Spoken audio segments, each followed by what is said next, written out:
बिस्मिल्लाहिर्रहमानिर्रहीम। ऐब जोई व नुक्ता चीनी का मशगला इतना आम हो चुका है कि ग़ीबत की बुराई का एहसास भी ना रहा, और अब तो न बड़े लोगों की ज़बानें बंद हैं, न अवाम की, न मेंबर की रिफत यानी इज्जत इससे रोकने वाली है। बल्कि जहाँ चंद हम ख्याल लोग जमा होंगे, मौजूए सखन यानी आम बातचीत और दिलचस्प मशगला यही होगा।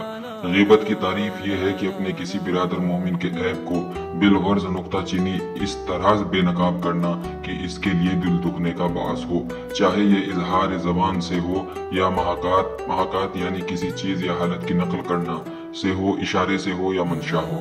बाज़ लोग ग़ीबत इस बात को समझते हैं कि जो बात उसकी शख्सियत में गलत व खिलाफ हो और जो देखा और सुना हो उसे बयान करना इनके नज़दीक ग़ीबत नहीं, और ये कह दिया करते हैं कि हम ग़ीबत नहीं करते बल्कि जो देखा या सुना है इसे ही तो कहा है। जबकि रसूलुल्लाह अलैहिस्सलाम ने फरमाया, ग़ीबत यह है कि तुम अपने किसी भाई के मुतालिक कोई ऐसी बात कहो जो उसके लिए नागवार का बास हो। सहाबी रसूल ने अर्ज किया, अगर मैं वही बात कहूँ जो बात उसमें पाई जाती है, आप अलैहिस्सलाम अगर वही बात हो तो तभी तो ग़ीबत है, और अगर ना हो तो तुमने उस पर तोहमत लगाई है।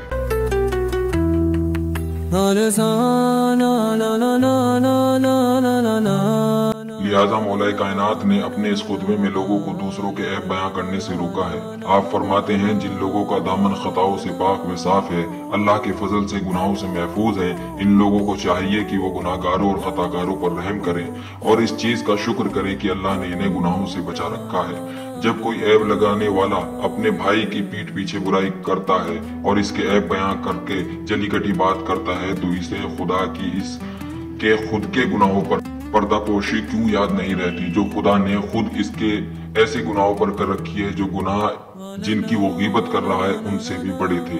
खुदा की कसम, ग़ीबत करने वालों ने गुनाह कबीरा नहीं भी किए थे और सिर्फ सगीरा गुनाह किए थे, तब भी इसका लोगों के ऐब बयान करना बहुत बड़ा गुनाह है।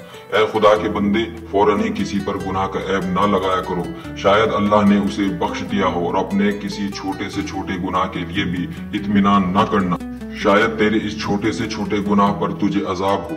लिहाजा तुम में से जो शख्स भी किसी दूसरे के ऐबों को जानता हो, इसे इनके इजहार से बाज रहना चाहिए, इस इल्म की वजह से जो खुद इसे अपने गुनाहों के मुतालिक है, और इस बात का शुक्र कि अल्लाह ने इसे इन चीजों से महफूज रखा है जिनमें दूसरे मुब्तिला हैं, किसी और तरफ से मुतवज्जह न होने दें। वो चीजें जिनमें ग़ीबत करना ग़ीबत नहीं। नंबर 1, मजलूम शख्स जिस पर जुल्म किया गया हो और वो जालिम का गिला करे तो ये ग़ीबत नहीं। जैसे अल्लाह ने सूरह निसा आयत नंबर 148 में फरमाया, अल्लाह इस बात को पसंद नहीं करता कि किसी की बुराई ऐलान या ज़बान पर लाई जाए मगर मजलूम को इजाजत। नंबर 2, मशवरा देने के मौके पर किसी का ऐब बयान करना ग़ीबत नहीं। नंबर 3, फतवा लेने के सिलसिले में अगर किसी खास शख्स के बगैर यानी वो शख्स जिसके खिलाफ शरीयत के एतबार से फतवा चाहिए मसला हल ना होता हो तो उसका ऐब बयान करना ग़ीबत नहीं। नंबर 4, किसी खास शख्स को बचाने के लिए किसी बददियांती बयान करना ग़ीबत नहीं। नंबर 5, किसी ऐसे शख्स के सामने किसी की बुराई करना कि जो उसे बुराई से रोक सकता हो ग़ीबत नहीं। रिवायत के सिलसिले में रावी की अच्छाई और बुराई बयान करना ग़ीबत नहीं। अगर कोई शख्स अपने किसी ऐब ही से पहचाना जाता हो तो इसे पहचानने के लिए उसका जिक्र करना ग़ीबत नहीं, जैसे बहरा, गूंगा, गंजा, लंगड़ा वगैरह। नंबर 8, तबीब यानी हकीम या डॉक्टर जो इलाज करता हो के सामने मरीज के किसी ऐब को बयान करना ग़ीबत नहीं। नंबर 9, अगर कोई गलत नस्ब का मुद्दई फरियादी हो तो उसके नस्ब की तरदीद यानी जवाब देना ग़ीबत नहीं।